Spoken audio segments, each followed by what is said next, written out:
شهر رمضان الذي أنزل فيه القرآن هدى للناس وبينات من الهدى والفرقان. بسم الله الرحمن الرحيم. الحمد لله رب العالمين والعاقبة للمتقين ولا عدوان إلا على الظالمين. اللهم صل على محمد وعلى آل محمد كما صليت على إبراهيم وعلى آل إبراهيم إنك حميد مجيد. ഏറെ സ്നേഹം നിറഞ്ഞ സഹോദരന്മാരെ സഹോദരിമാരെ, 30 രാവുകളിലെ 9ാമത്തെ രാവ് മഹാനായ അഹ്മദ് ബിൻ ഹംബൽ റഹിമഹുല്ല, അദ്ദേഹത്തിൻ്റെ പ്രസിദ്ധമായ മുസ്നദ് അഹ്മദ്, അതിൽ നിന്ന് മഹാനായ അബ്ദുല്ലാഹി ബിൻ സുബൈർ റളിയല്ലാഹു അൻഹു റിവായത്ത് ചെയ്യുന്ന ഒരു ഹദീസിനും വേണ്ടിയാണ് നമ്മൾ ഇന്ന് കാതോർക്കുന്നത്. വളരെ സംഭവബഹുലമായ ചരിത്രങ്ങളാണ് ഇവരിൽ അടങ്ങിയിരിക്കുന്നത്. പ്രത്യേകിച്ച് അഹ്മദ് ബിൻ ഹംബൽ, അതേപോലെ തന്നെ അബ്ദുല്ലാഹി ബിൻ സുബൈർ. നമ്മൾ അബ്ദുല്ലാഹി ബിൻ സുബൈറിനെ തിരഞ്ഞെടുത്തത് 4 അബാദിലകളിൽ അബ്ദുള്ളമാരിൽ 4ാമനാണ്. ഇൻഷാ അല്ലാഹ് അടുത്ത ദിവസം മറ്റൊരു സ്വഹാബിയിലേക്ക് നമ്മുടെ വായന തുടർന്നു പോകും. അഹ്മദ് ബിൻ ഹംബൽ റഹിമഹുല്ല.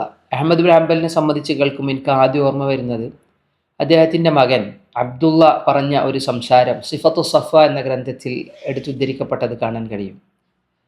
അബ്ദുള്ള പറയാണ്, എൻ്റെ വാപ്പ ഇടക്കിടക്ക് പറയാറുണ്ട്, റഹിം അള്ളാഹു അബൽ ഹൈസം, ഗഫർ അള്ളാഹു അബൽ ഹൈസം. അബുൽ ഹൈസമിന് അള്ളാഹു പുറത്തു കൊടുക്കട്ടെ, അബുൽ ഹൈസമിന് അള്ളാഹു കരുണ ചെയ്യട്ടെ. അങ്ങനെ ഞാൻ ചോദിച്ചു, മകൻ പറയാണ്, ഞാൻ എൻ്റെ ഉപ്പാനോട് ചോദിച്ചു, ആരാണ് അബുൽ ഹൈസം? അബുൽ ഹൈസം, എന്താ അബുൽ ഹൈസമിന് ഇത്ര പ്രത്യേകത? അപ്പോൾ അഹ്മദ് ബിൻ ഹംബൽ റഹിമഹുല്ല പറയാണ്, എനിക്ക് ഖൽഖുൽ ഖുർആൻ എന്ന ആ ഒരു സമയത്ത് ഖുർആൻ സൃഷ്ടിയാണ്, അള്ളാഹുവിൻ്റെ കലാമാണ് എന്ന് ഞാൻ വാദിച്ചപ്പോൾ, അവർ സൃഷ്ടിയാണ് എന്ന് വാദിച്ചവർക്കെതിരെ ഞാൻ അത് അള്ളാഹുവിൻ്റെ കലാമാണ് എന്ന് വാദിച്ചപ്പോൾ എന്നെ അവർ പിടികൂടി, എന്നെ ജയിലിലടച്ചു. ജയിലടച്ച് എന്നെ അടിക്കാൻ വേണ്ടി, ശിക്ഷിക്കാൻ വേണ്ടി കൊണ്ടുപോകുമ്പോൾ, എൻ്റെ മുഖത്ത് അടിക്കാൻ വേണ്ടി എന്നെ കൊണ്ടുപോകും, എൻ്റെ 2 കൈകളും അവർ ബന്ധിച്ചു. മുദ്ദ യദൈഹലിൽ ആഖിബീൻ, ശിക്ഷിക്കുന്ന ആൾക്കാർക്ക് വേണ്ടി എൻ്റെ കൈകൾ മുദ്ദയത്, എൻ്റെ 2 കൈകളും കെട്ടിയിടപ്പെട്ടു. ഞാൻ അവരെ കെട്ടിയിടപ്പെട്ടപ്പോൾ എൻ്റെ പിന്നെ ഫൈദ അന ബിശാബിൻ മിൻ ഖൽഫി യജ്ദിബു ബിരിദായി, എൻ്റെ തട്ടം, എൻ്റെ കുപ്പായം പിടിച്ചു വലിക്കുന്നൊരു ചെറുപ്പക്കാരനെ എൻ്റെ പിന്നിൽ ഞാൻ കണ്ടു. ഞാൻ പിടിച്ചിങ്ങനെ നിൽക്കുന്ന സമയത്ത് എൻ്റെ കുപ്പായം പിടിച്ചു വലിച്ച് എന്നിങ്ങനെ വിളിക്കുന്നത് പോലെ ഒരു ചെറുപ്പക്കാരനെ ഞാൻ കണ്ടു. ഞാൻ ചോദിച്ചു, മൻ അൻത, നീ ആരാൻ? അപ്പോൾ അയാൾ പറയണ, താരിഫുനി, എന്നെ അറിയില്ലേ? അപ്പോൾ പറഞ്ഞു, അഹ്മദ് ബിൻ ഹംബൽ പറയില്ല, എനിക്കറിയില്ല, ആരാൻ? അപ്പോൾ പറഞ്ഞു, ഞാൻ അബുൽ ഹൈസം, എൻ്റെ പേര് അബുൽ ഹൈസമാണ്, ഞാൻ ഇവിടെ അറിയപ്പെട്ടൊരു കള്ളനാണ്, ഇവിടുത്തെ അമീറുൽ മുഅ്മിനീൻ ഭരണാധികാരിയുടെ ഖുറാസത്തുൽ മുജ്രിമീനിൽ എൻ്റെ പേരുണ്ട്. ഞാൻ മോഷ്ടിച്ചതിൻ്റെ പേരിൽ 18,000 അടിയും കൊണ്ട് ഞാനിതവിടെ വന്ന് നിൽക്കുകയാണ്. ഈ 18,000 അടിയും ഞാൻ കൊണ്ടത് ഒരു ശൈത്താനെ പിൻപറ്റിയതിൻ്റെ പേരിലാണ്. ഒരു പിശാചിനെ പിൻപറ്റിയപ്പോൾ എനിക്ക് 18,000 അടി കൊണ്ട് എനിക്കതിനൊരു പ്രശ്നം തോന്നിയില്ല. റഹ്മാനെ പിൻപറ്റുന്നതിന് വേണ്ടി അങ്ങ് കൊള്ളുന്ന അടികളിൽ നിങ്ങൾക്ക് ക്ഷമിച്ചുകൂടെ എന്ന് അബുൽ ഹൈസം എന്ന കള്ളൻ എന്നോട് പറഞ്ഞപ്പോൾ എനിക്ക് വല്ലാത്ത കൗതുകം തോന്നിയെന്നാണ് അഹ്മദ് ബിൻ ഹംബൽ പറയാൻ. റഹിം അള്ളാഹു അബുൽ ഹൈസം വഗഫർ അള്ളാഹു അബുൽ ഹൈസം, അബുൽ ഹൈസമിന് അള്ളാഹു പുറത്തു കൊടുക്കട്ടെ, കരുണ ചൊരിയട്ടെ എന്ന്. എത്ര ഹൃദയസ്പർശിയായ സംസാരമാണ് അഹ്മദ് ബിൻ ഹംബലിൻ്റെ വരികൾക്ക് ഉള്ളത്. എത്ര സ്വാധീനം ചെലുത്തുന്ന വരികളാണ് അഹ്മദ് ബിൻ ഹംബലിൻ്റെ സംസാരങ്ങൾക്കുള്ളത്. തിരുനബി സല്ലല്ലാഹു അലൈഹി വസല്ലമയുടെ 40,000-ഓളം വരുന്ന ഹദീസുകളെ ക്രോഡീകരിച്ച മഹാനാണ് അഹ്മദ് ബിൻ ഹംബൽ റഹിമഹുല്ല. ക്രോഡീകരിച്ചത് എന്ന് പറയുമ്പോൾ ഒരു മുസ്നദാക്കി അതിനെ മാറ്റിയത് അദ്ദേഹത്തിൻ്റെ ശിഷ്യഗണങ്ങളാണ്, മകനടക്കമുള്ള ശിഷ്യഗണങ്ങളാണ്. പക്ഷെ 40,000-ഓളം വരുന്ന നബിയുടെ ഹദീസുകളെ ക്രോഡീകരിക്കപ്പെടാൻ ഈ മഹാഗുരുനാഥൻ കാരണക്കാരനായി എന്നുള്ള ചരിത്രം വായിക്കുമ്പോഴാണ് അഹ്മദ് ബിൻ ഹംബലിൻ്റെ മഹത്വം നമ്മൾ തിരിച്ചറിയുന്നത്. ഹംബലി മദ്ഹബിൽ ഹംബലി മദ്ഹബിൻ്റെ മദ്ഹബുമായി ബന്ധപ്പെട്ട അഹ്മദ് ബിൻ ഹംബലിനെ നമ്മൾ കേൾക്കുന്നവരാണ്. ഏറ്റവും കൂടുതൽ അഹ്മദ് ബിൻ ഹംബൽ എന്ന് കേൾക്കുമ്പോൾ നമുക്കത് ഓർമ്മ വരാം. പക്ഷെ ആരാണ് അഹ്മദ് ബിൻ ഹംബൽ? അഹ്മദ് ബിൻ ഹംബലിൻ്റെ മുഴുവൻ പേര് പറയാം. അബു അബ്ദില്ല അഹ്മദ് ബിൻ മുഹമ്മദ് ബിൻ ഹംബൽ ബിൻ ഹിലാൽ ബിൻ അസദ് ബിൻ ഇദ്രീസ് അശ്ശൈബാനി റഹിമഹുല്ല. അദ്ദേഹത്തിൻ്റെ മുഴുവൻ പേര് പറഞ്ഞു പോയതാണ്. നമ്മൾ ആ പേരിനെ വല്ലാതെ വിശദീകരിച്ച് പോകുന്നില്ല. ഏതായാലും അബു അബ്ദുല്ല അദ്ദേഹത്തിൻ്റെ കുനിയത്താൻ. അഹ്മദ് ബിൻ മുഹമ്മദ് ഇബ്നു ഹംബൽ എന്നാണ് അദ്ദേഹത്തിൻ്റെ പേരായിട്ട് ഭൂരിഭാഗം മുഹദ്ദിസുകളും രേഖപ്പെടുത്തി വെക്കാറുള്ളത്. ഷെയ്ബാനിയാണ് അദ്ദേഹം എന്നാൽ. ജനിച്ചത് ഹിജറ 164 ഹിജറ 164 നമുക്കറിയാം ഇറാഖിലെ ബഗ്ദാദിൽ അദ്ദേഹം ജനിക്കുന്നു. 3 വയസ്സെത്തിയപ്പോൾ തന്നെ വാപ്പ മരിച്ചു. യതീമായിട്ടാണ് പിന്നെ വളരുന്നത്. മകനെ ഏറ്റവും കൂടുതൽ പരിലാളനയോടെയും വാത്സല്യത്തോടെയും സ്നേഹത്തോടെയും നല്ല ഇസ്ലാമികമായ മര്യാദയോടെയും വളർത്തിയത് അദ്ദേഹത്തിൻ്റെ ഉമ്മയാണെന്നാണ്. ഉമ്മയെപ്പറ്റി ചരിത്രത്തിൽ നമുക്ക് കാണാം. ബഗ്ദാദിലെ തണുത്തു കോച്ചുന്ന സമയങ്ങളിൽ പോലും നല്ല വസ്ത്രം ധരിപ്പിച്ചു കൊടുത്ത്, തലയിൽ ഒരു തരിപ്പാവും വെച്ചു കൊടുത്ത്, അവിടുത്തെ ബഗ്ദാദിലെ മഹാപണ്ഡിതന്മാർ നിലകൊള്ളുന്ന പള്ളികളിലേക്ക് അഹമ്മദിനെയും കൊണ്ട് ആ ഉമ്മ പോകാറുണ്ടായിരുന്നുവെന്നാണ്. മകനെ വളർത്തിയത്, ലോകത്തിനൊരു വലിയ പണ്ഡിതനെ സമ്മാനിച്ചത് ആ ഉമ്മയുടെ ഇടപെടലാണ് എന്ന് ചരിത്രത്തിൽ നമുക്ക് കാണാൻ കഴിയും. ഏതായാലും ഹദീസുകളോടും മറ്റു ഇസ്ലാമികമായ വിജ്ഞാനീയങ്ങളോടും വല്ലാത്ത ദാഹവും ഇഷ്ടവുമുള്ള ആളായിരുന്നു അഹ്മദ് ബിൻ ഹംബൽ. 15-ാമത്തെ വയസ്സു മുതൽ അദ്ദേഹം ഹദീസുകൾ തേടിയിറങ്ങി എന്നാണ്, മറ്റ് അറിവുകൾ തേടിയിറങ്ങിയെന്നാണ്. ഈ 15-ാമത്തെ വയസ്സു മുതൽ അദ്ദേഹം ശേഖരിച്ചു വച്ച ഹദീസുകളെ പിൽക്കാലത്ത് അദ്ദേഹത്തിൻ്റെ മരണശേഷം അദ്ദേഹത്തിൻ്റെ ശിഷ്യഗണങ്ങളാണ് ഒരു മുസ്നദ് എന്ന പേരിൽ ഒരുമിച്ച് കൂട്ടിയത്. മുസ്നദ് എന്ന് പറഞ്ഞാൽ ഓരോ സഹാബിയുടെ കീഴിലും ആ സഹാബിമാരെ റിവായത്ത് ചെയ്യുന്ന ഹദീസുകളായിരിക്കും. മസാനീദ് എന്ന പേരിൽ അറിയപ്പെട്ടു. സനദുകൾ അല്ലേ, സനദ് എന്ന് പറഞ്ഞാൽ ശരിക്കും ചേർക്കുക എന്നാണ് അതിൻ്റെ അർത്ഥം, ചേർത്ത് വെക്കുക എന്നാണ് അതിൻ്റെ അർത്ഥം. അസ്നദ എന്ന വാക്ക് ഉപയോഗിക്കാം. ഇവിടെ മുസ്നദ് എന്ന ഗ്രന്ഥങ്ങളുടെ ഒരു പ്രത്യേകത, മുസ്നദുകൾ കുറേ ഉണ്ട്. മുസ്നദ് ഷാഫിഈ, മുസ്നദ് അഹ്മദ്, ഇനി ഇൻഷാ അല്ലാഹ് കുറേ മുസ്നദുകളെ സംബന്ധിച്ച് നമ്മൾ സംസാരിച്ച് വരും. അപ്പോഴേക്കും മുസ്നദുകളുടെ പ്രത്യേകതകളെ സവിശേഷതകളെ നമുക്ക് അതിൻ്റെ ഇടയിൽ പറഞ്ഞു പോകാം. സ്വഹാബിമാരുടെ പേരുകൾക്ക് അടിസ്ഥാനത്തിൽ അവർ റിവായത്ത് ചെയ്ത ഹദീസ്, ഇപ്പോൾ ഉദാഹരണത്തിന് അബൂ ഹുറൈറ റളിയല്ലാഹു അൻഹുവിൻ്റെ ഹദീസ് നോക്കണമെന്നുണ്ടെങ്കിൽ മുസ്നദ് അഹ്മദിൽ അബൂ ഹുറൈറ എന്ന് പറഞ്ഞൊരു തലവാചകം ഉണ്ടാവും, അതിൻ്റെ കീഴിൽ ഇങ്ങനെ പോയാൽ മതി. അബ്ദുല്ലാഹ് ഇബ്നു സുബൈറിൻ്റെ ഹദീസുകൾ നമ്മൾ വായിച്ചു പോകുമ്പോൾ അബ്ദുല്ലാഹ് ഇബ്നു സുബൈറിൻ്റെ പേര് രേഖപ്പെടുത്തിയ സ്ഥലമുണ്ട്, അതിൻ്റെ കീഴെ അദ്ദേഹത്തിൻ്റെ ഹദീസുകൾ രേഖപ്പെടുത്തി വെച്ചത് കാണാൻ കഴിയും. ഇങ്ങനെയാണ് മുസ്നദുകളുടെ സവിശേഷത. വേറെയും കുറേ ഉണ്ട്, നമ്മളവിടെ പറഞ്ഞു എന്നുള്ളൂ. അഹ്മദ് ബിൻ ഹംബൽ മറ്റുള്ള വ്യക്തികളിൽ നിന്ന് ഏറെ വിദഗ്ധനാണ്. വ്യക്തിത്വം കൊണ്ടും അറിവ് കൊണ്ടും വിട്ടുവീഴ്ച കൊണ്ടും സഹാനുഭൂതി കൊണ്ടും സ്നേഹം കൊണ്ടും വിനയം കൊണ്ടും താഴ്മ കൊണ്ടൊക്കെ അഹ്മദ് ബിൻ ഹംബൽ വേറിട്ട് നിൽക്കുന്ന ഒരാൾ തന്നെയാണ്. അല്ലേ, ഭയങ്കര ഒരു വല്ലാത്തൊരു മനുഷ്യനായിരുന്നു അഹ്മദ് ബിൻ ഹംബൽ എന്ന്. അദ്ദേഹത്തിൻ്റെ ചരിത്രത്തിലെ ഓരോ സംഭവങ്ങളും നമുക്ക് എടുത്ത് വായിച്ചാൽ മനസ്സിലാവും, അല്ലാതെ നമ്മൾ നീട്ടിപ്പരത്തി വിശദീകരിച്ച് പോകുന്ന ചരിത്രമല്ല. ഇമാം ഷാഫി ഒരിക്കൽ പറഞ്ഞത്, അഹ്മദ് ബിൻ ഹംബലിനോളം ഭക്തിയുള്ള, പടച്ചോനെ പേടിയുള്ള, നല്ല വിനയമുള്ള, ആളുകളോട് ഒരു തരത്തിലുള്ള ഒരു തരി അഹങ്കാരവും വെച്ച് പുലർത്താത്ത ഒരാളെ ഞാൻ എൻ്റെ ജീവിതത്തിൽ കണ്ടിട്ടില്ല. ആരാ പറയണത്? ഇമാം ഷാഫിഈ റഹ്മത്തുള്ളാഹി അലൈഹി ഗുരുനാഥനാണ്. ഇമാം അഹ്മദ് ബിൻ ഹംബലിൻ്റെ ഗുരുനാഥനാണ്.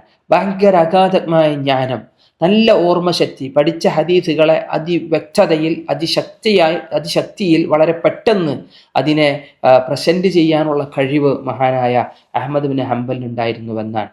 അഹ്മദ് ബിൻ ഹംബലിൻ്റെ ഒരു മകൻ അബ്ദുള്ള ലോകപ്രസിദ്ധനാണ്. അബ്ദുള്ള പറഞ്ഞു, എന്നോടൊരിക്കൽ അബൂ സുർഅ അർ-റാസി റഹ്മത്തുള്ളാഹി അലൈഹി, ഇമാം അബൂ സുർഅ പറഞ്ഞു, ഞാൻ 6 ലക്ഷം ഹദീസുകൾ മനഃപ്പാഠമാക്കിയിട്ടുണ്ട്, എന്നാൽ നിന്റെ പിതാവാകട്ടെ 10 ലക്ഷം ഹദീസുകളെ മനഃപ്പാഠമാക്കി വെച്ചു എന്നാണ് അഹ്മദ് ബിൻ ഹംബലിനെ പറ്റി പറഞ്ഞു. 10 ലക്ഷം. ഇവിടെ ലക്ഷക്കണക്കിന് ഹദീസ് എന്നൊക്കെ പറഞ്ഞത് നമ്മളെ സംബന്ധിച്ചിടത്തോളം ഇപ്പോൾ 1000 ഹദീസ് ഉണ്ടെങ്കിൽ തന്നെ അതിലെ ഓരോരോ മാറ്റങ്ങൾ, ഒരു പരമ്പരയിലുള്ള മാറ്റം, അതിലെ മറ്റു ഓരോരോ ചെറിയ ചെറിയ മാറ്റങ്ങൾ പോലും എന്ത് ചെയ്യും, ഒരു ഹദീസായിട്ട് അവർ എണ്ണി വെക്കാറുണ്ട്. അങ്ങനെ ലക്ഷക്കണക്കിന് ഹദീസ്. ഇപ്പം ഇമാം ബുഖാരിൻ്റെ സംഭവം വായിച്ചപ്പോൾ പറഞ്ഞു 3 ലക്ഷം ഹദീസുകളിൽ നിന്നാണ് സ്വഹീൽ ബുഖാരി അദ്ദേഹം ക്രോഡീകരിച്ചതെന്ന് പറഞ്ഞു.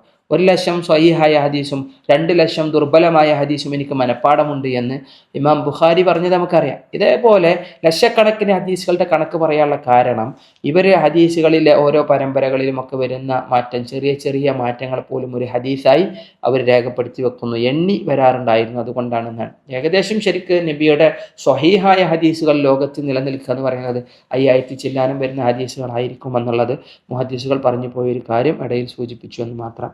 അഹ്മദ് ബിൻ ഹംബൽ 4 മദ്ഹബുകളിൽ അവസാനത്തെ മദ്ഹബായി എണ്ണി വരാറുണ്ട് ഹംബലി മദ്ഹബ്.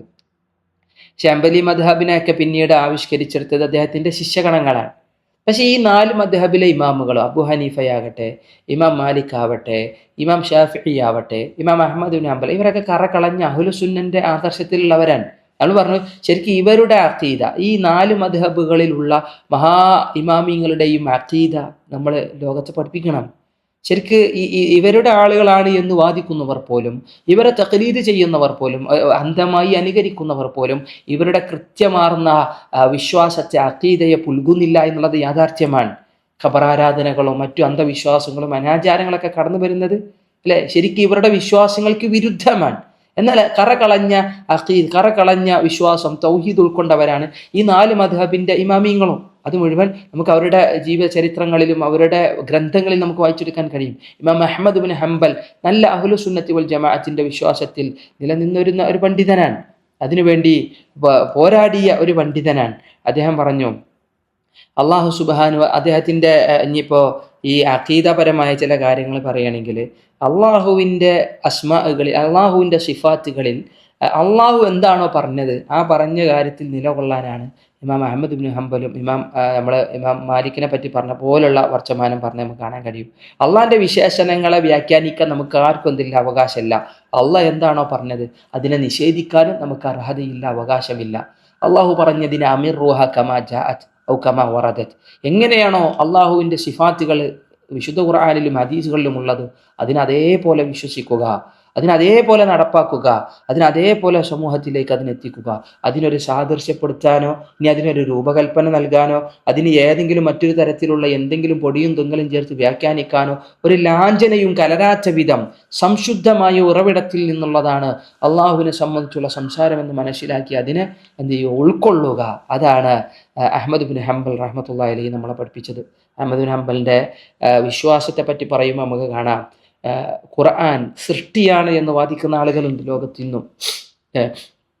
പല ആളുകളെ സംബന്ധിച്ച് ഇപ്പം നമുക്ക് കുറേ അള്ളാഹുവിൻ്റെ നാമഗുണ വിശേഷണങ്ങളിൽ തന്നെ തെന്നിപ്പോയ ജഹ്മിയാക്കളാകട്ടെ, മുത്തസിലിയാക്കളാകട്ടെ, അല്ല ഒരുപാട് ആളുകൾ, ഖുർജിയാക്കൾ, പലരിലും അവരിൽ നിന്നൊക്കെ വ്യത്യസ്തമായി അഹ്മദ് ബിൻ ഹംബൽ കറകളഞ്ഞ മുവഹിദായ പണ്ഡിതന്മാരിൽ ഉൾപ്പെടുന്നവരാണ്. തൗഹീദിനു വേണ്ടി ഒരായുഷ് മുഴുവൻ ചെലവഴിച്ചവരാണ്. അതിൽപ്പെട്ടതാണ് ഈ ഖൽഖുൽ ഖുർആൻ സൃഷ്ടിയാണ് എന്ന് പറഞ്ഞപ്പോൾ അത് സൃഷ്ടിയല്ല, അത് അള്ളാഹിൻ്റെ കലാമാണ് എന്ന് വാദിച്ച് മുന്നോട്ട് കടന്നു വന്ന ആളാണ്. അദ്ദേഹത്തിൻ്റെ കിതാബുൽ മിഹ്ന ഇമാം അഹ്മദിൻ്റെ പ്രസിദ്ധമാർന്ന ഒരു പുസ്തകമാണ്. അതിൽ നിന്ന് തന്നെ അദ്ദേഹത്തിൻ്റെ വിശ്വാസം എന്താണെന്ന് മനസ്സിലാവും. അദ്ദേഹം ഒരിക്കൽ പറഞ്ഞു, അള്ളാഹു എന്നെന്നും നിലനിൽക്കുന്നവനാണ്, അള്ളാഹു എന്നെന്നും സംസാരിക്കുന്നവനാണ്. അള്ളാഹുവിൻ്റെ ഖുർആൻ അല്ലേ, അള്ളാഹുവിൻ്റെ ഖുർആൻ അത് ഏത് വിധത്തിലായിരുന്നാലും അത് അള്ളാഹുവിൻ്റെ കലാമാണ്, ഒരിക്കലും അള്ളാഹിൻ്റെ സൃഷ്ടിയല്ല. അത് അള്ളാഹിൻ്റെ ഖൽഖല്ല, അത് അള്ളാഹുവിൻ്റെ വാചകമാണ്, അള്ളാഹുവിൻ്റെ വചനമാണ്. അള്ളാഹു സ്വന്തത്തെ വിശേഷിപ്പിച്ചതിൽ അധികമായി ഒരു കാര്യവും അവനെ വിശേഷിപ്പിച്ച് വ്യാഖ്യാനിക്കാനും പാടില്ല എന്ന് അഹ്മദ് ബിൻ ഹംബൽ റഹ്മത്തുള്ളാഹി അലൈഹി അള്ളാഹുവിനെ സംബന്ധിച്ച് പറഞ്ഞുതരാൻ ഇങ്ങനെ കുറേ വാക്കുകൾ നമുക്ക് കാണാൻ കഴിയും. ഇപ്പോൾ സഹാബിമാരൊക്കെ സംബന്ധിച്ചാണെങ്കിലും അഹ്മദ് ബിൻ ഹംബൽ ഒരു സഹാബിയെയും എന്ത് ചെയ്തിട്ടില്ല, തള്ളിപ്പറഞ്ഞതോ കുറ്റം പറഞ്ഞതായിട്ട് കാണാൻ കഴിയില്ല. അബൂബക്കറിനെയും ഉമറിനെയും ഉസ്മാനെയും അലിയെയും ഒക്കെ എൻ്റെ ഇമാമുകളായിട്ട് പരിചയപ്പെടുത്തിയെന്നാണ് അദ്ദേഹത്തിൻ്റെ ശിഷ്യഗണങ്ങളുടെ ചോദ്യങ്ങൾക്ക് ഉത്തരമായി അഹ്മദ് ബിൻ ഹംബൽ പറഞ്ഞത്. സ്വർഗം കൊണ്ട് സന്തോഷവാർത്ത അറിയിക്കപ്പെട്ട സഹാബത്തിനെ സംബന്ധിച്ച് ധീരമായി സംസാരിച്ചവനാണ് മഹാനായ അഹ്മദ് ബിൻ ഹംബൽ എന്ന് കാണാൻ കഴിയും. അതേപോലെ തന്നെ പല ആളുകളും മുഅ്തസിലിയാക്കളാവട്ടെ, ജഹ്മിയാക്കളാവട്ടെ, തങ്ങളുടെ യുക്തിക്ക് ചേരാത്ത ഹദീസുകളെ മാറ്റിവെക്കുമ്പോൾ അവിടെ യുക്തിക്കല്ല പ്രാധാന്യം, അള്ളാഹുവിൻ്റെ പ്രവാചകന്റെ ഹദീസുകൾ സ്ഥിരപ്പെട്ടോ അതിനെ അംഗീകരിക്കലാണ് വിശ്വാസമെന്ന് ലോകത്തെ പഠിപ്പിച്ചവനാണ് അഹ്മദ് ബിൻ ഹംബൽ. അദ്ദേഹത്തിൻ്റെ തബക്കാത്തുൽ ഹനാബില എന്ന് പറയുന്ന ഒരു ഗ്രന്ഥത്തിൽ ഒരു വരി കൂടി പറയുകയാണ്. അദ്ദേഹം പറയുന്നു, അഥവാ അബൂബക്കർ മിർവസി ഇബ്നു അബി അലയിൽ നിന്ന് റിവായത്ത് ചെയ്യുന്ന ഒരു ഹദീസാണ്, ഒരു റിവായത്താണ്, റിപ്പോർട്ടാണ്. അള്ളാഹുവിൻ്റെ സിഫാത്തുകളിലും അള്ളാഹുവിനെ കാണുക എന്ന് പറയുന്ന വിഷയത്തിലും ഇസ്രാ മിറാജ് സംഭവത്തിലുമൊക്കെ ജഹ്മിയാക്കൾ ഇല്ല എന്ന് പറയുന്ന ഹദീസുകളെക്കുറിച്ച് ഞാൻ അഹ്മദ് ബിൻ ഹംബലിനോട് ചോദിച്ചു. നേരത്തെ നമ്മൾ പറഞ്ഞ അല്ലേ, എന്താണ് അബൂ യഅലനെ പോലുള്ള, ഇബ്നു അബി അലയെ പോലുള്ള, അബൂബക്കർ മിർവസി പോലുള്ള ആൾക്കാരുടെ ചോദ്യമാണ് ഈ ഇസ്രാ മിറാജ് വിഷയത്തിലൊക്കെ എന്താ, നമ്മളെങ്ങനെയാണ് അതിനെ കാണേണ്ടത്, അള്ളാഹിനെ കാണുമോ എന്നൊക്കെ പറഞ്ഞ കാര്യങ്ങൾ, അള്ളാഹുവിനെ സ്വർഗത്തിൽ വെച്ച് വിശ്വാസികൾ അള്ളാഹുവിനെ കണ്ടുമുട്ടുന്നതിനെ സംബന്ധിച്ച്. ഈ ദുനിയാവിൽ ഒരിക്കലും അള്ളാഹിനെ കാണാൻ പറ്റൂല. അതേപോലെ തന്നെ ഇങ്ങനത്തെ കുറേ വിഷയങ്ങളുണ്ടല്ലോ, അക്കീദപരമായ വിഷയം. ഞങ്ങൾ ചോദിച്ചപ്പോൾ അഹ്മദ് ബിൻ ഹംബലിൻ്റെ മറുപടി ഇപ്രകാരമായിരുന്നു, അത് സ്വീകാര്യമാണ് അല്ലേ, ഇത് ഇപ്പോൾ ഈ പറഞ്ഞ അതാണ് ഇസ്രാ മിറാജിലെ ഹദീസുകൾ, അത് സ്വീകാര്യമായ ഹദീസാണ്. മാത്രവുമല്ല അർഷിന്റെ വിഷയത്തിൽ ജഹ്മിയാക്കൾ മുഴുവൻ തള്ളിക്കളയുന്ന ഹദീസുകളൊക്കെ ജഹ്മിയാക്കളെ തള്ളിയിട്ടുള്ളൂ, അഹ്ലു സുന്നന്റെ പണ്ഡിതന്മാരെ അതിന് തള്ളിയിട്ടില്ല. അർഷാകട്ടെ, അള്ളാഹുവിനെ കണ്ടുമുട്ടുന്ന കാര്യങ്ങളാകട്ടെ, ഇങ്ങനത്തെ കുറേ സംഭവങ്ങൾ, അള്ളാഹിന്റെ സിഫാത്തുകളാവട്ടെ, ഇവരും ഇങ്ങനെ വ്യാഖ്യാനിക്കല്ലേ, അതിന് അതേപോലെ വിശ്വസിക്കാന്നാണ് അദ്ദേഹം പറഞ്ഞത്. സ്വഹീഹാണ് എന്ന് വിധിച്ചുകൊണ്ട് അദ്ദേഹം പറഞ്ഞത് ഇങ്ങനെയാണ്: സമുദായം മുഴുവൻ അതിനെ ഒന്നടങ്കം സ്വീകരിച്ചിട്ടുള്ള ഒരു കാര്യമാണ്, ജുംഹൂർ ഉലമാക്കൾ മുഴുവൻ അംഗീകരിച്ച കാര്യമാണ്. ആ ഹദീസുകളെല്ലാം വന്നതുപോലെ തന്നെ വ്യാഖ്യാനിക്കാതെ വിടേണ്ടതുമാണ്. എങ്ങനെയാണോ വന്നത്, അമിറുഹ കമാ ജാഅത്, വന്നതുപോലെ അതിനെ വ്യാഖ്യാനിക്കുക എന്നാണ്. ഏതായാലും വിധിയിലുള്ള വിശ്വാസം അല്ലെ, ഖദരിയാക്കളൊക്കെ വന്നപ്പോൾ നല്ല മറുപടി അഹ്മദ് ഇബ്നു ഹംബലിൽ നിന്ന് അത്തരം ആളുകൾക്ക് കടന്നു വന്നിരുന്നു എന്നെല്ലാം അദ്ദേഹത്തിൻ്റെ അസുന്ന എന്ന് പറയുന്ന ഗ്രന്ഥത്തിൽ വിധിയിലുള്ള വിശ്വാസവുമായി ബന്ധപ്പെട്ട അദ്ദേഹം വിശദീകരണത്തൊക്കെ കാണാൻ കഴിയും. ഏതായാലും അത് അദ്ദേഹത്തിൻ്റെ വിശ്വാസവുമായി ബന്ധപ്പെട്ട കാര്യങ്ങൾ സൂചിപ്പിച്ചു എന്ന് മാത്രം. അഹ്മദ് ഇബ്നു ഹംബലിന് ഒരുപാട് ഉന്നതന്മാരുണ്ട്, ഒരുപാട് മഹാപണ്ഡിതന്മാരിൽ. നമ്മളെ 40 വയസ്സോളം നീണ്ടു നിന്ന പഠന കാലയളവാണ്. 40 കൊല്ലത്തോളം അദ്ദേഹം ഹദീസുകൾക്ക് വേണ്ടിയും മറ്ററിവുകൾക്ക് വേണ്ടി നടന്നു എന്നാണ്.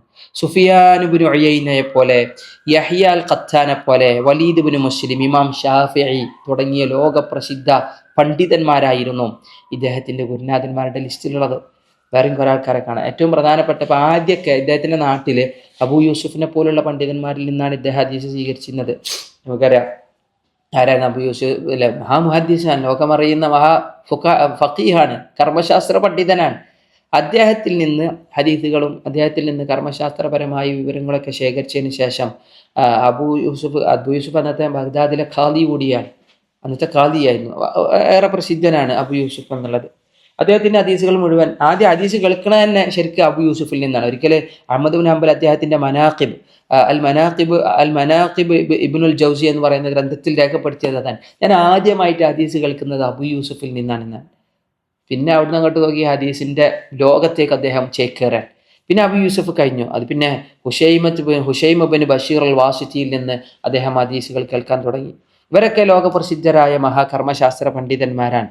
അഹ്മദ് ഇബ്നു ഹംബൽ ഇവരിൽ നിന്നൊക്കെ അറിവുകൾ ശേഖരിച്ചു എന്ന് പറയുമ്പോഴാണ് അഹ്മദ് ഇബ്നു ഹംബലിൻ്റെ മഹത്വം നമുക്ക് മനസ്സിലാവുക. ഇവർ മാത്രമല്ല കേട്ടോ, അലീബിന് ഹാഷിം ഇബ്നുൽ ബരീദിനെ പോലെ, അബ്ദുറഹ്മാൻ ഇബ്നു മഹ്ദിയെ പോലെ, ഇസ്മായിൽ ഇബ്നു ജാഫറിനെ പോലെ, അബൂബക്കർ ബിൻ അയ്യാഷ് റഹിമഹുമുള്ള, ഇവരൊക്കെ ഇദ്ദേഹത്തിൻ്റെ ഗുരുനാഥ ശ്രേണികളിൽപ്പെട്ട അഗ്രഗണ്യരാണ്.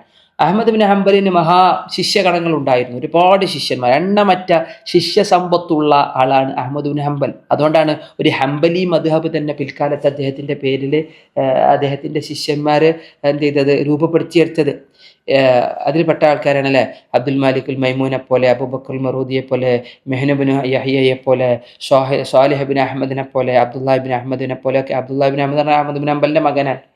ശരിക്കും അഹ്മദ് ബിൻ ഹംബലിൻ്റെ മകൻ അബ്ദുള്ളയൊക്കെയാണ് മുസ്നദ് എന്ന ഗ്രന്ഥത്തെ എന്ത് ചെയ്യുന്നത്, ലോകത്തിന് സമർപ്പിക്കുന്നത്. 15-ാം വയസ്സിൽ ഇദ്ദേഹം കേട്ടു തുടങ്ങിയ ഹദീസുകൾ പിന്നീട് 75-ാം വയസ്സ് വരെ ഇദ്ദേഹം ക്രോഡീകരിച്ചു വെച്ച ഹദീസുകൾ ഇദ്ദേഹത്തിൻ്റെ അബ്ദുള്ള അടങ്ങുന്ന മകനടങ്ങുന്ന അദ്ദേഹത്തിൻ്റെ ശിഷ്യന്മാരാണ് അതിനെ എന്ത് ചെയ്യുന്നത്, ലോകത്തിന് സമർപ്പിച്ചത്.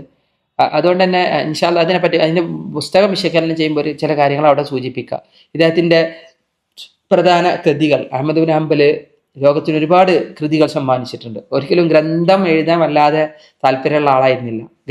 ഗ്രന്ഥം രചിക്കുക എന്നുള്ളതിനോട് അത്ര താല്പര്യമുള്ളൊരു വ്യക്തിയായിരുന്നില്ല അഹ്മദ് ബിൻ ഹംബൽ.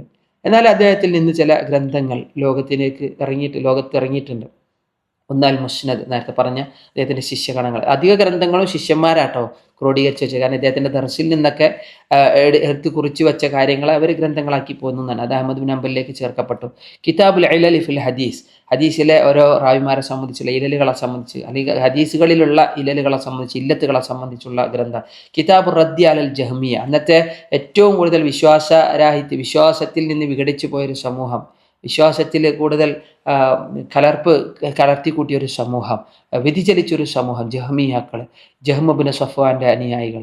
ആ ജഹ്മിയാക്കൾക്ക് കൃത്യമായ മറുപടി നൽകിയ ഗ്രന്ഥം അഹ്മദ് ബിൻ ഹംബലിൽ നിന്ന് കാണാൻ കഴിയും. അന്നാസിഖ് വൽ മൻസൂഖ് മിനൽ ഖുർആൻ, ഖുർആനിലെ നാസിഖ് മൻസൂഖുമായി ബന്ധപ്പെട്ടിട്ടുള്ള പഠനങ്ങളെ സംബന്ധിച്ച്,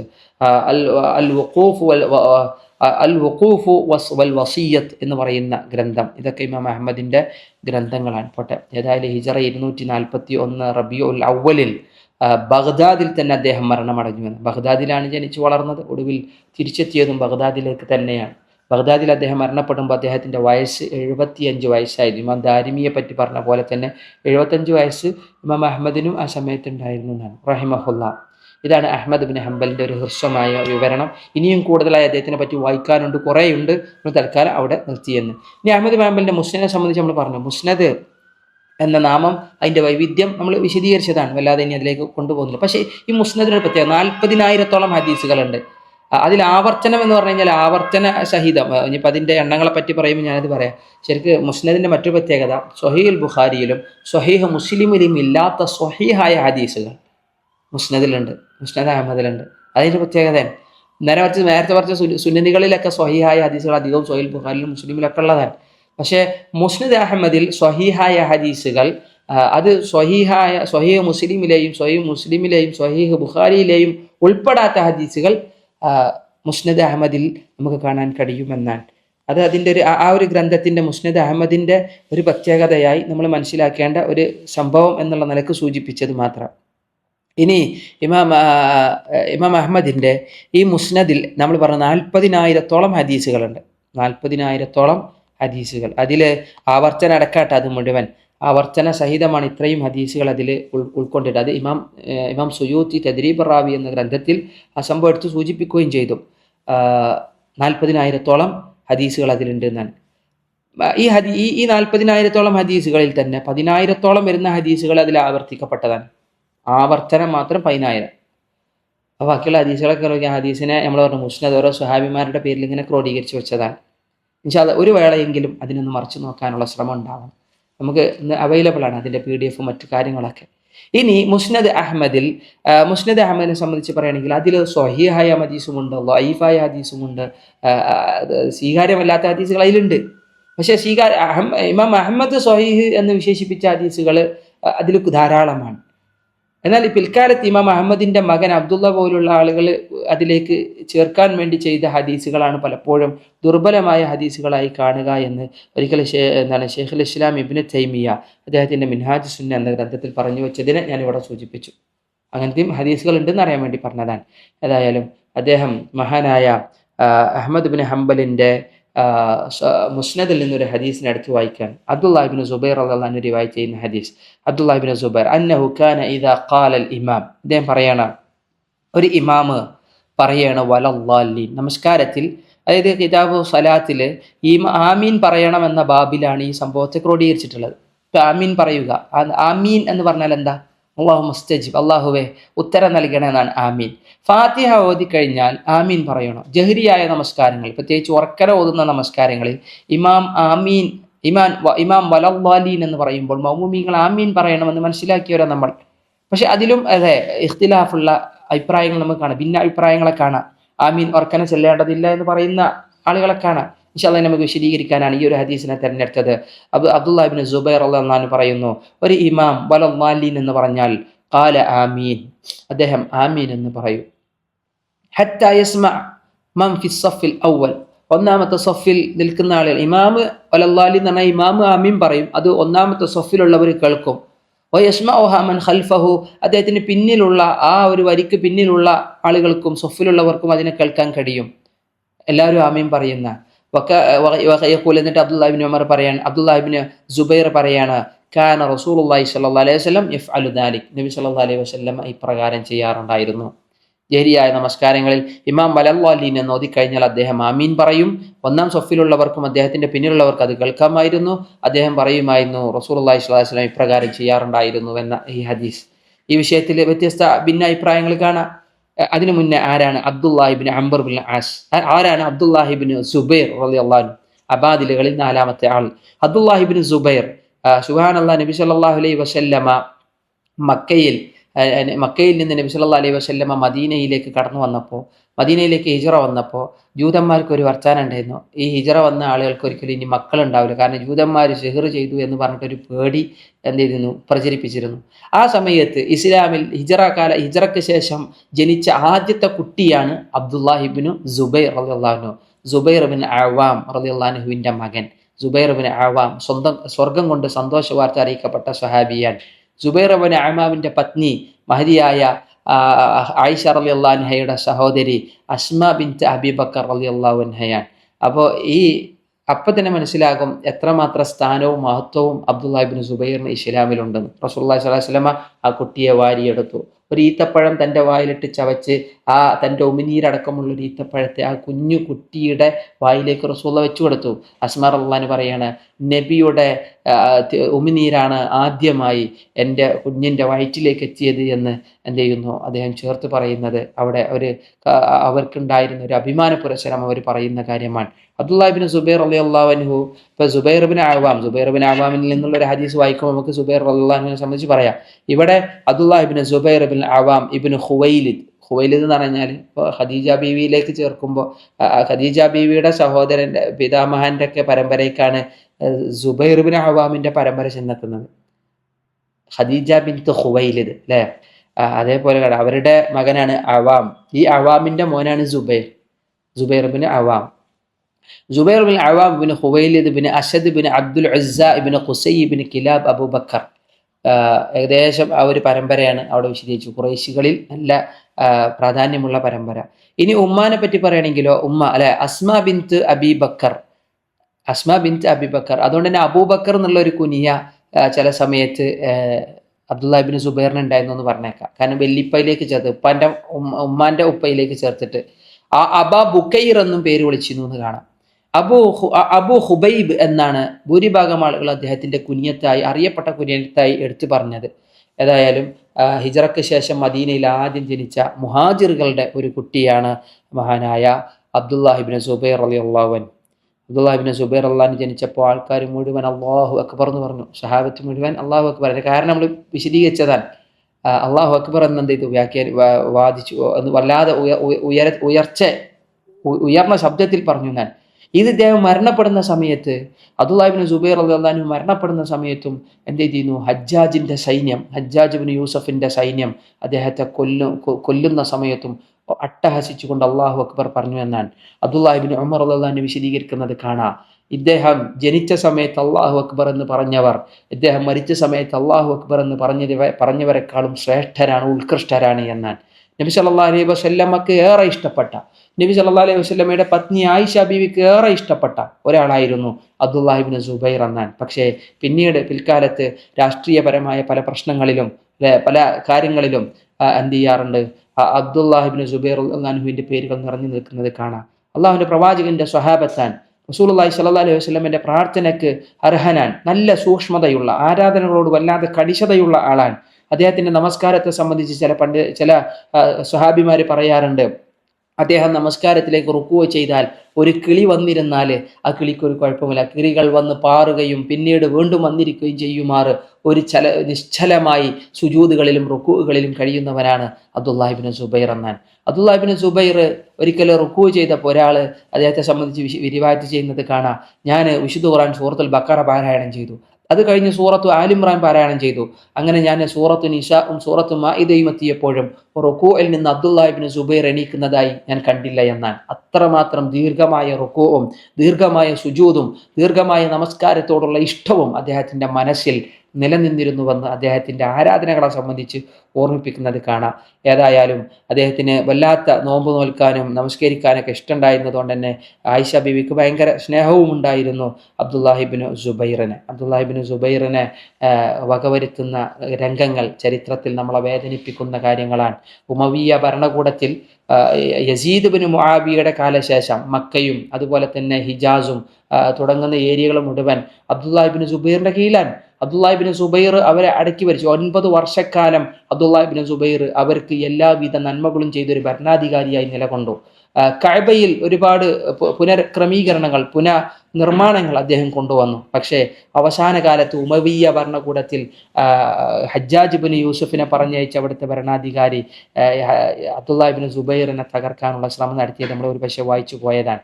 പക്ഷെ ആ സമയത്തും ആളുകൾ മുഴുവൻ ഇദ്ദേഹത്തെ കൈയൊഴിഞ്ഞപ്പോൾ, പലരും ഇദ്ദേഹത്തെ വിശ്വസിച്ച് കൂടെ കൂടിയവർ പലരും ഇദ്ദേഹത്തെ ഒറ്റപ്പെടുത്തിയപ്പോൾ അബ്ദുല്ലാഹി ഇബ്നു സുബൈർ റളിയല്ലാഹു അൻഹു തൻ്റെ ഉമ്മയുടെ അരികിലേക്ക് ചെന്നുവെന്നാണ് ഒരു ഉപദേശത്തിന് വേണ്ടി. ഉമ്മ ആരാൻ? ആയിഷ ബീവിയുടെ സഹോദരിയാണ്, അസ്മാ റളിയല്ലാഹു അൻഹയാണ്, സ്വഹാബ വനിതയാണ്. അസ്മ അന്ന് 100ഓളം വയസ്സ് പ്രായമുള്ളവരായിരുന്നുവെന്നാൽ അസ്മ ബീവിയോട് അദ്ദേഹം ചോദിക്കുകയാണ്, ഞാൻ എന്ത് ചെയ്യണം? എൻ്റെ പിന്നിലുള്ള ആളുകളൊക്കെ എന്നിൽ നിന്ന് എന്നെ വിട്ടേച്ചു പോയി, പക്ഷേ ഞാൻ സത്യത്തിൽ നിന്ന് വ്യതിചലിക്കാൻ ആഗ്രഹിക്കുന്നില്ല. ഞാൻ നിൽക്കുന്നത് ഹക്കിലാണ് എന്ന് എനിക്ക് ബോധ്യമുണ്ട് എന്നാണ്. ആ സമയത്ത് ഉമ്മ മകനെ പ്രചോദിപ്പിക്കുകയാണ്. മകനോട് പറയും, നീ ഹക്കിലാണെങ്കിൽ പിന്നെ നീ ആരെ ഭയപ്പെടണം? നീ ഹക്കിലാണെങ്കിൽ പിന്നെ നീ എന്തിനു പേടിക്കണം? നിന്റെ പിന്നിൽ ആരുമില്ലെങ്കിലും നിനക്ക് മുന്നോട്ട് പോകാം, കാരണം നീ ഹക്കിലാണ്. ആ ഹക്കായതുകൊണ്ട് തന്നെ നീ മരണപ്പെടുകയാണെങ്കിൽ പോലും നിനക്ക് സ്വർഗമാണ് എന്നുള്ള കാര്യത്തെ നീ മറക്കേണ്ടതില്ല എന്ന് മകനെ ഓർമ്മിപ്പിക്കുകയാണ്. പക്ഷെ ആ സമയത്ത് മകൻ പറഞ്ഞു, ഉമ്മ, ഞാൻ മുന്നോട്ട് പോകാൻ റെഡിയാണ്, പക്ഷേ ഞാൻ മരിച്ചു കഴിഞ്ഞാൽ എൻ്റെ ശരീരത്തെ അവർ ചിത്രവധം ചെയ്യുമല്ലോ എന്നൊരു ഭയം എനിക്കുണ്ട് എന്നാണ്. ആ സമയത്ത് അസ്മ ബിൻത്ത് അബീ ബക്കർ റളിയല്ലാഹു അൻഹ തൻ്റെ മകൻക്ക് കൊടുക്കുന്ന ഉപദേശമാണ്, ഒരു ആടിനെ അറുത്ത് കഴിഞ്ഞാൽ അതിൻ്റെ തോലും അതിൻ്റെ എല്ലുകളും വേറെ ഭാഗങ്ങളിലേക്ക് മാറ്റിവെക്കപ്പെടാറുണ്ട്.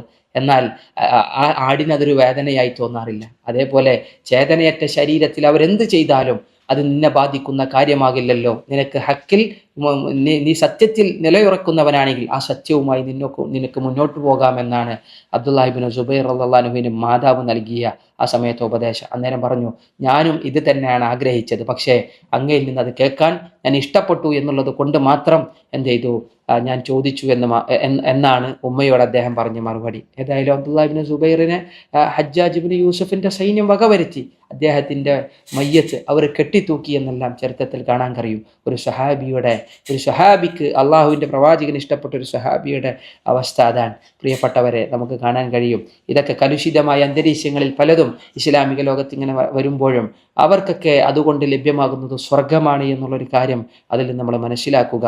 ഇവിടെ അബ്ദുല്ലാഹി ഇബ്നു സുബൈറിനെ പറ്റി പറയുകയാണെങ്കിൽ കുറേ സംഭവങ്ങൾ വിശദീകരിക്കാനാണ്, പക്ഷെ തൽക്കാലം നമ്മൾ പരിമിതപ്പെടുത്തി. കുറേ സംഭവങ്ങൾ അതുമായി ചേർത്ത് വായിക്കേണ്ടതാണ്. നമ്മുടെ വായനകളിൽ അബ്ദുല്ലാഹി ഇബ്നു സുബൈർ ഉണ്ടാവണം. ഇവിടെ റസൂലുള്ളാഹി സ്വല്ലല്ലാഹു അലൈഹി വസല്ലമയുടെ ഹദീസ് നമ്മൾ വായിച്ചല്ലോ, ആമീൻ പറയുക എന്നുള്ളത് നമസ്കാരത്തിൽ ഇമാം വലല്ലാലിൻ പറഞ്ഞാൽ മറ്റുള്ളവർ ആമീൻ പറയണം. ആമീൻ ഉറക്കെ പറയണം എന്നാണ് ഇമാം ഷാഫിഈ, ഇമാം അഹ്മദ് ബിൻ ഹംബൽ, ഇമാം മാലിക് പോലുള്ള പണ്ഡിതന്മാരുടെ അഭിപ്രായം.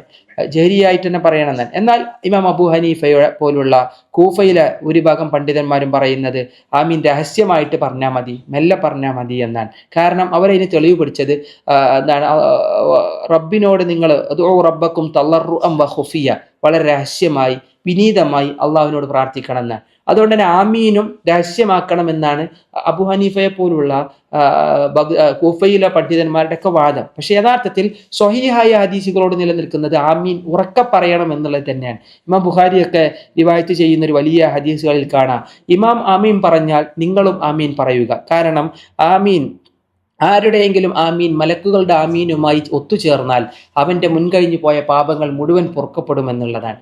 ഇമാം ആമീൻ പറഞ്ഞാൽ മഅ്മൂമുകൾ ആമീൻ ഉറക്കെ പറയണമെന്നാണ് ആ ഹദീസ് നമ്മളെ പഠിപ്പിച്ചത്. ഇനി വാഇൽ ഇബ്നു ഹുജർ റളിയല്ലാഹു അൻഹുവിന്റെ ഹദീസിലും നമുക്ക് കാണാൻ കഴിയും, നബി സല്ലല്ലാഹു അലൈഹി വസല്ലമ വലല്ലാലിൻ എന്ന് ഓതിക്കഴിഞ്ഞാൽ ആമീൻ എന്ന് പറയുകയും ശബ്ദം നീട്ടുകയും ഉയർത്തുകയും ചെയ്തിരുന്നു എന്നാണ് ഇമാം തുർമുദി, ഇമാം അബൂദാവൂദ്, ഇമാം നസായി ഒക്കെ റിവായത്ത് ചെയ്യുന്ന സ്വഹീഹായ ഹദീസുകളിലുള്ളത്. അപ്പോൾ സ്വഹീഹായ ഹദീസുകളിൽ എന്തുണ്ടോ അതിനെ സ്വീകരിക്കുന്നതിൽ പ്രശ്നമില്ല. മറ്റു അഭിപ്രായങ്ങളെക്കാൾ ഇദാ സഹൽ ഹദീസു ഫഹുവ മദ്ഹബി എന്ന് പറയുമ്പോൾ അതിനായിരിക്കണം നമ്മൾ പ്രാധാന്യം നൽകേണ്ടത്. ആമീൻ പറയുന്നവർക്ക് അള്ളാഹുവിൻ്റെ അരികിൽ ആദരവുണ്ട് എന്നാണ് ഇത്തരം ഹദീസുകൾ നമ്മൾ ഓർമ്മിപ്പിക്കുന്നത്. അള്ളാഹു സുബ്ഹാനഹു തആല നമ്മുടെ പ്രാർത്ഥനകൾക്ക് ജവാബ് നൽകുമാറാവട്ടെ, നമ്മുടെ തിന്മകൾ വിട്ടുപുറത്തു മാപ്പാക്കി തരുമാറാവട്ടെ. അടുത്ത ദിവസം ഇൻഷാ അള്ളാഹ് ഒരു ഹദീസിനെയും ഒരു മുഹദ്ദിസിനെയും ഒരു സഹാബിയെയും നമുക്ക് കേൾക്കാം. അള്ളാഹു അനുഗ്രഹിക്കട്ടെ. വസല്ലല്ലാഹു അലാ നബീന മുഹമ്മദ് വഅലാ ആലിഹി വസഹ്ബിഹി വസല്ലം. അസ്സലാമു അലൈക്കും വറഹ്മത്തുള്ളാഹി വബറകാതുഹു.